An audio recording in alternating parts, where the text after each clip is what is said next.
Hello guys, it's Sagittarian Truth Seeker here, and I am here for an open discussion. I'm starting to get the question, what is it best for me to look for? Sun, moon, rising, Venus, whatever. Okay, I'm going to tell you, everybody, it's different. But for me, it works a certain way, and about 85 to 95% of the time, it's accurate, and I stick to what I look for and why. First of all, I do want to say that the time of birth is actually really important for a lot of people. My stuff changed at first because they tell you if you don't know the time that you were born, just put 12 for default. Okay, that may give you the right sun sign and possibly the right moon sign. So I am a Sagittarius sun, Virgo moon, and a Leo rising. But before I knew what time I was born, it said that I was a Virgo rising as well, which kind of threw me off because I was like, I don't feel like I'm a Virgo rising, and I'll explain that too. All right, so how I operate when I look at readings. So your sun sign, the sun, the first house, that deals with you, but it also deals with what people already know or what people already see or how you bring yourself out to be. This is the obvious. So your sun sign is the obvious. So if I just want like a general reading, if I want to look for like a general reading, what's going on with me, okay, the stuff that kind of I already know, but hey, I just look for it anyway just to confirm it, okay, I'll look at my sun sign, okay. But when it comes to the I don't know, because the sun sign is like, you know, it's literally like the spotlight is on you. The sun is shining on you. This is how people perceive you to be. Okay? It deals with ambition, motivation, your self-drive. It deals with you as an individual. Okay? But when you want to know, or when I want to know about love and the I don't know, and is my intuition right, and what are these feelings that I don't understand, my moon sign.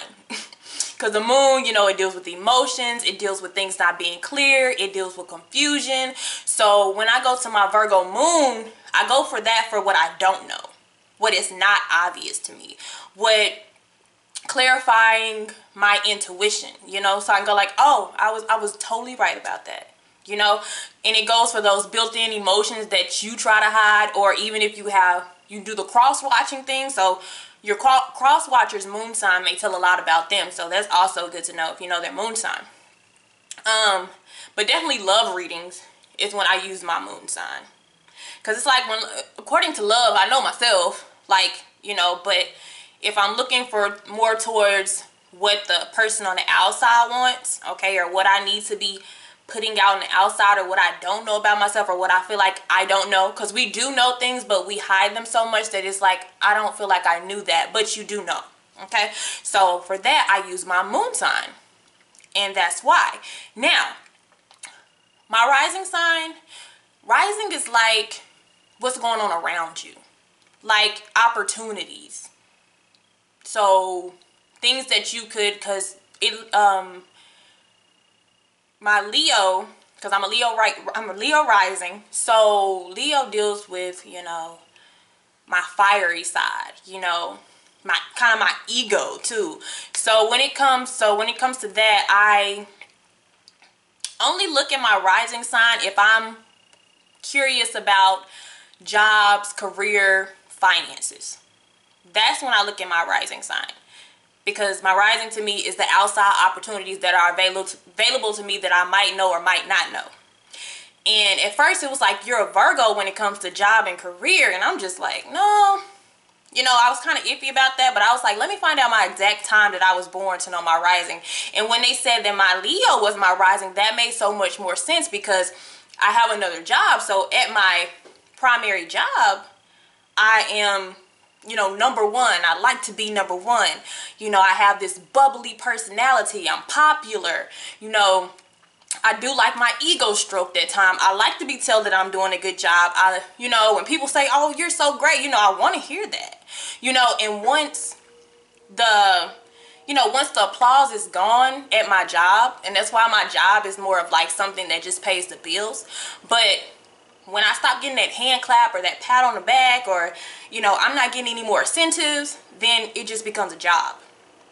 And that's how Leos are. You know, once something is just, it's not supportive anymore, there's no passion in it, there's no fun, there's no competitiveness, it just becomes what it becomes nothing to you, and it's just a part of my everyday.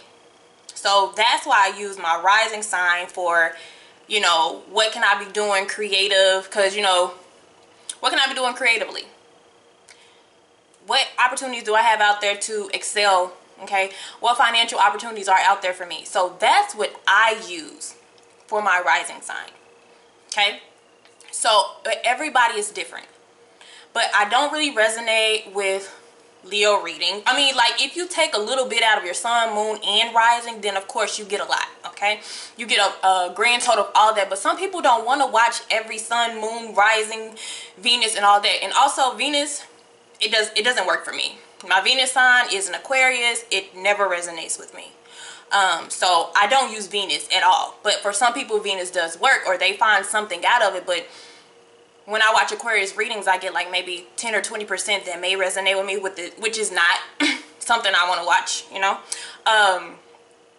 So what else? Okay, also when it comes to Libras and Taurus, partnerships, even though the sun sign in your first house is about yourself, Libras and Taurus, you run the house that's number 2, which deals with partnerships. So whether you know it or not, you work best if you're partnered up with somebody, whether relationship or like business or career. You work best when you have a partner. Okay, so your sun and moon may come together because it deals with partnerships. And, you know, moon, it deals with emotions and, you know, how you feel and what you don't know that you feel, and your intuition, and, you know, the universe, what they trying to send to you. So moon is very relevant to me, but that's me. Everybody is different depending on what sign it is and where it's placed. And also the cusp, like I am have Sagittarius, have Capricorn, and I have a lot of Capricorn in my chart. I have probably like 4 placements of Capricorn. So I have a lot of earth energy there. I have a lot of Saturn restricted lesson energy as well too. But I have to go to Capricorn. And a lot of times Capricorn resonates. And it's not my sun, moon, or rising sign, but I have 4 placements there. So it's good to really know your natal chart, but your birth location and the birth time is really, really important.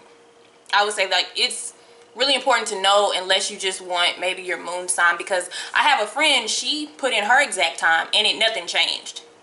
But mine, it changed. Capricorns will most likely change when you learn your exact, because of how the moon and stuff operate during the month of January and the end of December. So that's what works for me. I want everybody to like comment and tell what works for them. And, you know, tell your sun, moon, and rising, so somebody else who may not know, because we have a lot of new people in the community, in the tarot community. So just share your thoughts, opinions, and how it works for you. You can help somebody else. All right. Thank you guys. See you later.